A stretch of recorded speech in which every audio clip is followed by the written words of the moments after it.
One home project that I want to tackle before Christmas is in the dining room. There are several things that I want to eventually add to this room, but I want to start with paint.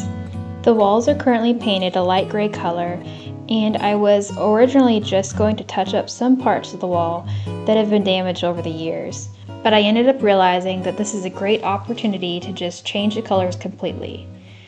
This room is on the northern side of the house and only really gets good sunlight in the early morning. So I want to use a brighter white color to lighten up the room. This is a warm toned white called Greek Villa by Sherwin-Williams.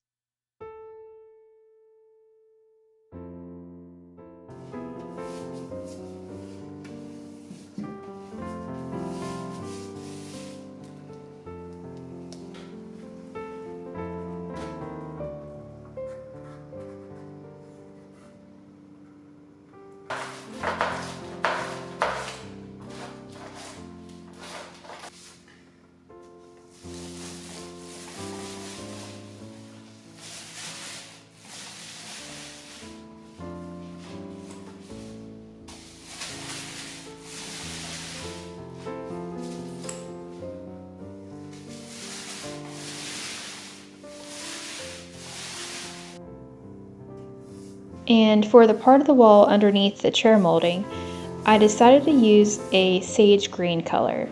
It feels a bit out of my comfort zone to use two different paint colors on the wall like this, and I'm curious to see how it will all turn out.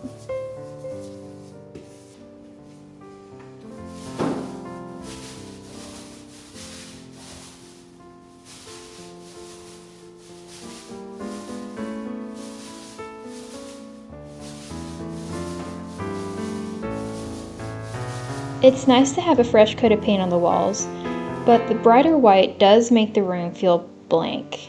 There are several things I want to someday add to the walls, but to start, I want to hang up this world map. I like that the green on some of the continents sort of matches the wall color. I want to hang this picture up, but one issue for me is the color of the frame. It is a wood veneer that's a warm reddish color, and it does not really suit the rest of the room, in my opinion. The best fix would of course be to replace the frame entirely, but I've decided to just use some wood grain tape to cover the frame for an easy solution. I also like that I can always peel off the tape if we need to go back to the original frame color.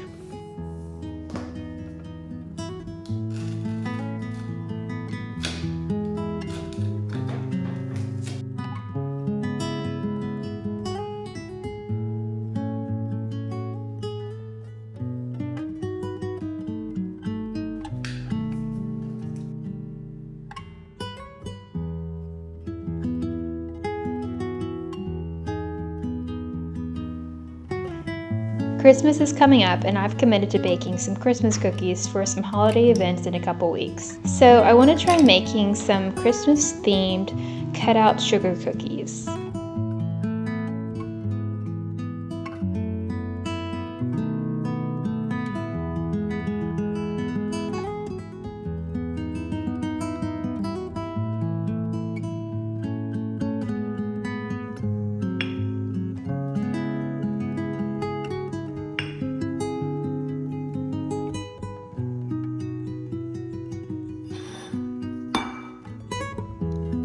I want to add some mix-ins to these cookies, so I split the dough in half, and I add mini chocolate chips to one and diced craisins and white chocolate to the other.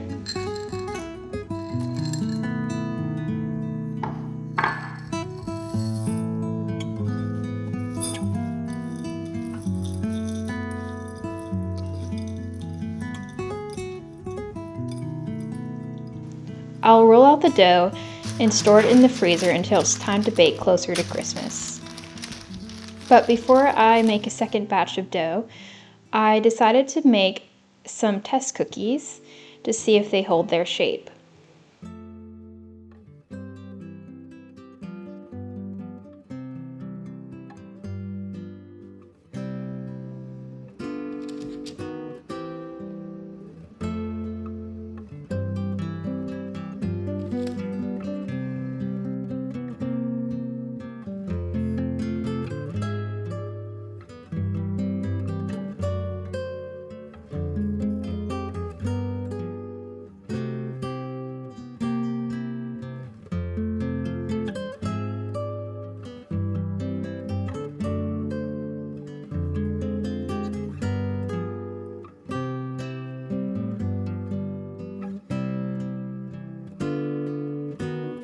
At the time of filming, it's early December, and I've been setting up some basic Christmas decorations. I've had this little artificial wreath for several years, and it used to be covered in little red berries. All those berries fell off, and I've been wanting to add something to the wreath to replace them. A few months ago, I came across a craft idea on Pinterest about pine cones and how they can sort of resemble flowers when cut into pieces. I think it might be fun to glue some pine cones to the wreath. Something about pine cones that I've never realized is that they will open up when they're dry and hot and close when it's cold and wet. I had collected some pine cones back in the summer and they were open and easy to cut apart. It's been cold and wet for the past couple weeks, and the pine cones that I have found are closed tight and don't hold together well when cut.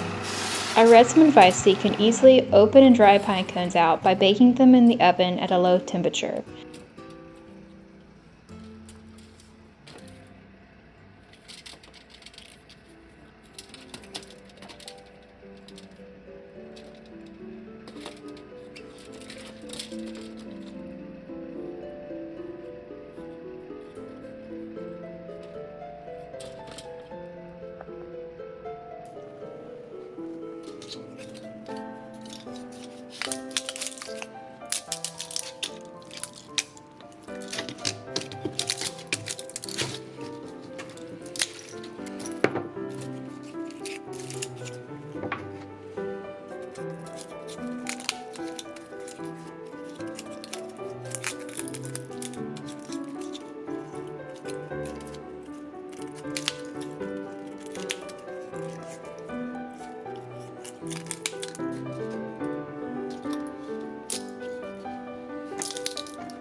It's neat to see all the different flower shapes that you can create with pine cones.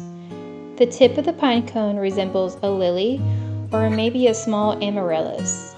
The middle sections of the pine cone look like an open-faced flower, like maybe a poinsettia or a semi-double zinnia.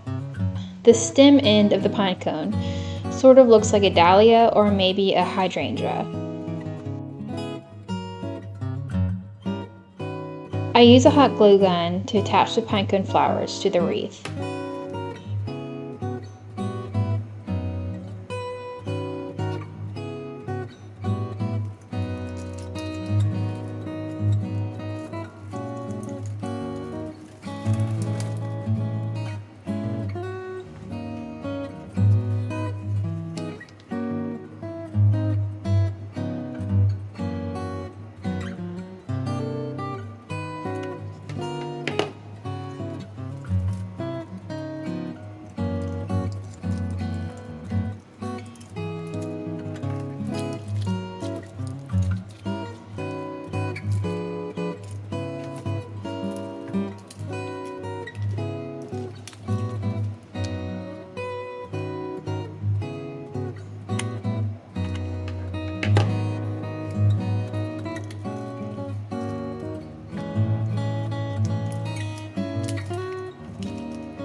The wreath turned out better than I expected, and now I want to think of more uses for pine cones.